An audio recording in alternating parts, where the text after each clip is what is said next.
Hello दोस्तों, आपका अपने यूट्यूब चैनल प्रकाश फार्मा पे स्वागत है। तो बेसिकली आज हम एक ऐसे कंट्रासेप्टिव पिल्स के बारे में बात करने जा रहे हैं जिसको लेकर काफी लोगों में कंफ्यूजन बनी रहती है। आज हम बात करेंगे ऐसे टेबलेट के बारे में जिसके बारे में आपको भी जानना रहा होगा। हम बात करेंगे आज माला डी और माला एन टेबलेट के बारे में।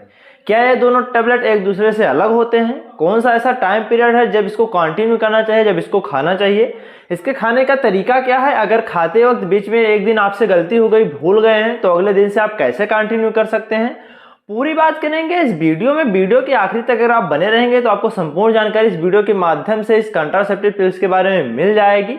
अगर नए हैं हमारे यूट्यूब चैनल पर तो चैनल को सब्सक्राइब कर लीजिए ताकि इस तरह की और इन्फॉर्मेटिव वीडियो आपको फ्यूचर में मिलती रहे। तो चलिए आज हम कुछ अलग सीखते हैं और अलग बताते हैं। तो सबसे पहले आइए मिलिए हमारे प्रोडक्ट माला डी टेबलेट से।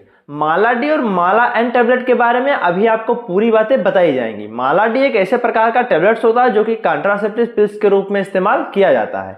हम बात करें इसके मार्केट वैल्यू की तो करीब 3 से लेकर 5 रुपए के बीच में आपको मार्केट में 28 टेबलेट की पैकेजिंग मिल जाएगी।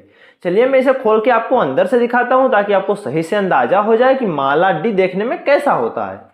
तो जैसा कि आप देख सकते हैं माला डी देखने में कुछ इस तरह का होता है, जिसमें जो 21 टेबलेट्स होते हैं वो एक हार्मोनल टेबलेट होते हैं जो आपको लाइन से दिख रहे होंगे, और जो 7 टेबलेट होते हैं ऐसे प्रकार के टेबलेट होते हैं जो कि इसमें कंबाइन होते हैं कि ये जो 21 टेबलेट आपके हार्मोनल टेबलेट हैं उनके इफेक्ट को बढ़ाया जा सके।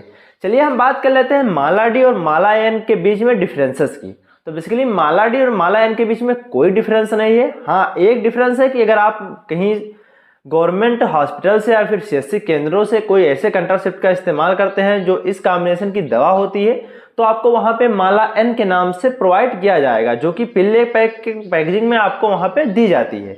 अगर यही आपके नज़दीकी अस्पताल उपलब्ध नहीं है, सीएससी केंद्र उपलब्ध नहीं है, आप किसी मेडिकल शॉप से इस टेबलेट को परचेज करने जा रहे हैं तो वहां ये टेबलेट आपको माला डी के नाम से मिलेगा। वहां आपको माला एन के नाम से टेबलेट नहीं मिलेगा। माला डी की जो पैकेजिंग होगी आपको हल्का पिंक कलर या फिर ब्राउन कलर के पैकेजिंग में मार्केट में मिल जाएगा। तो बेसिकली यही डिफरेंस है माला एन और माला डी में, कि आपको सीएससी केंद्र पर यानी हॉस्पिटल्स में, गवर्नमेंट हॉस्पिटल में माला एन टेबलेट मिलता है, और जब आप किसी मेडिकल शॉप से परचेज करते हैं तो आपको माला डी टेबलेट मिलता है।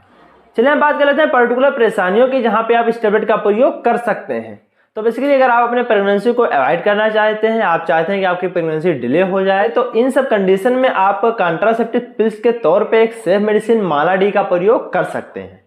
आपको जो ये टेबलेट है किस तरह से खाना होगा मैं आपको बता दे रहा हूं। जब भी आपके जो मासिक चक्र शुरू हो रहे हैं, जो आपका मेंस्ट्रुअल साइकिल शुरू हो रहा है, जब शुरू होता है उसके 5वें दिन के बाद एक टेबलेट रोज लेना स्टार्ट कर सकते हैं। जब आप इस टेबलेट को लेंगे और पीछे से इस पे देखेंगे तो आपको एक स्टार्ट का सिंबल नजर आएगा। मैं आपको स्टार्ट का सिंबल दिखा दे रहा हूं ताकि आपको सही से और अंदाजा हो जाए कि टेबलेट आपको कहां से खानी शुरू करनी है। जैसा कि आप देख सकते होंगे यहाँ पे स्टार्ट लिखा आपको नजर आ रहा होगा।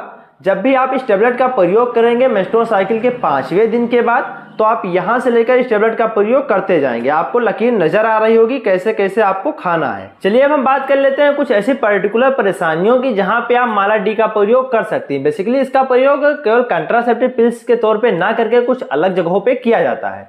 तो बेसिकली अगर आपको कोई यूटेरस इन्फेक्शन की प्रॉब्लम है, आपको यूटेरस कैंसर की प्रॉब्लम होती है, आपका मेंस्ट्रुअल साइकिल जो है प्रॉपर रूप से ना आता हो, कोई इन्फेक्शन की प्रॉब्लम हो, आपको मेंस्ट्रुअल साइकिल में काफ़ी ज़्यादा ब्लीडिंग होती हो, क्रैम्प बने रहते हो, या फिर हो सकता है कि आपके वेजाइनल पार्ट पे कोई ऐसे प्रकार का इन्फेक्शन हो जो कि सिस्ट से रिलेटेड हो सकता है, यानी गांठों से रिलेटेड हो सकता है। अगर आपके ओवरी में गांठें पड़ने की समस्याएं बनी हुई हैं तो इन सब कंडीशन में माला डी का प्रयोग किया जाता है। माला डी का प्रयोग उसी तरह किया जाता है जिस तरह आप कई कंट्रासेप्टिव का प्रयोग करेंगे, यानी जब भी आप माला डी का प्रयोग करेंगे तो आपको इसकी पूरी साइकिल यानी जो पूरी कॉम्बिनेशन होती है इसकी, उसको खाना होगा, तभी ये टेबलेट आपको रिस्पॉन्स करेगा। चलिए अब बात कर लेते हैं इसके डोजेज फॉर्म की और ऐसी कंडीशन की जब आप इसका एक दिन इस्तेमाल करना भूल जाए यानी स्किप कर जाएं तो आपको कैसे कंटिन्यू करना होगा। कि आपको बताया गया था, आपको यहाँ से स्टार का सिंबल नजर आ रहा होगा, इसी तरह आपको प्रयोग करना है। जब मेंस्ट्रुअल साइकिल 5 दिन हो जाए, 5 दिन के बाद आप एक टेबलेट का प्रयोग रेगुलर बेसिस पे लगातार कर सकते हैं। चलिए हम बात करते हैं कि अगर एक दिन आपसे मिस हो जा रहा है, नहीं खा पा रहे हैं, तो उस कंडीशन में आप क्या कर सकते हैं। तो अगर आपसे एक दिन मिस हो जा रहा है, एक दिन अगर आप टेबलेट को खाना भूल जा रहे हैं, तो अगले दिन 2 टेबलेट का इस्तेमाल उसी टाइम पे कर सकते हैं। ऐसा करने से आपकी जो साइकिल होगी प्रॉपर टेबलेट्स को लेने की, वो कंटिन्यू हो जाएगी और आपको कोई साइड इफेक्ट नजर नहीं आएगा। लेकिन अगर एक से ज़्यादा दिन मिस हो रहा है तो फिर आप इस टेबलेट का प्रयोग ना करें। अगली बार उसी तरह कंटिन्यू करें दूसरे स्टेप का, जिस तरह की पहले कर रहे थे पीरियड्स के 5वें दिन बाद, और लगातार जब तक आप अपने प्रेगनेंसी को ना रखना चाहें तब तक इस टेबलेट का प्रयोग कर सकती हैं।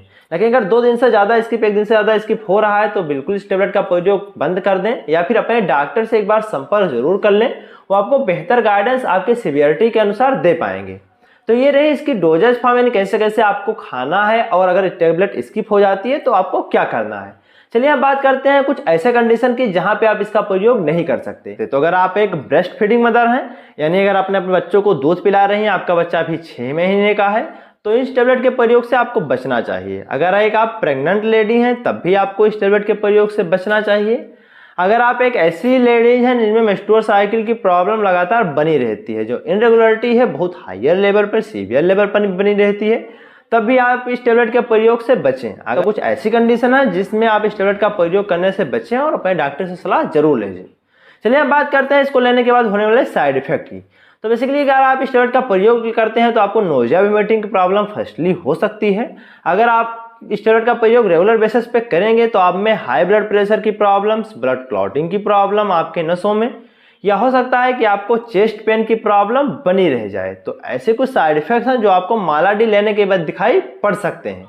तो ये रही आज हमारी इंफॉर्मेटिव वीडियो माला डी और माला एन टेबलेट के बारे में। माला डी और माला एन में डिफरेंस क्या है, माला डी का प्रयोग कैसे करना है, अगर एक दिन स्किप हो जाता है तो आपको कैसे खाना है, इसके यूजेज कहाँ कहाँ पे हैं, इसके साइड इफेक्ट क्या हो सकते हैं। आशा करते हैं कि जो भी आज आपको बताया गया आपको पसंद आया होगा।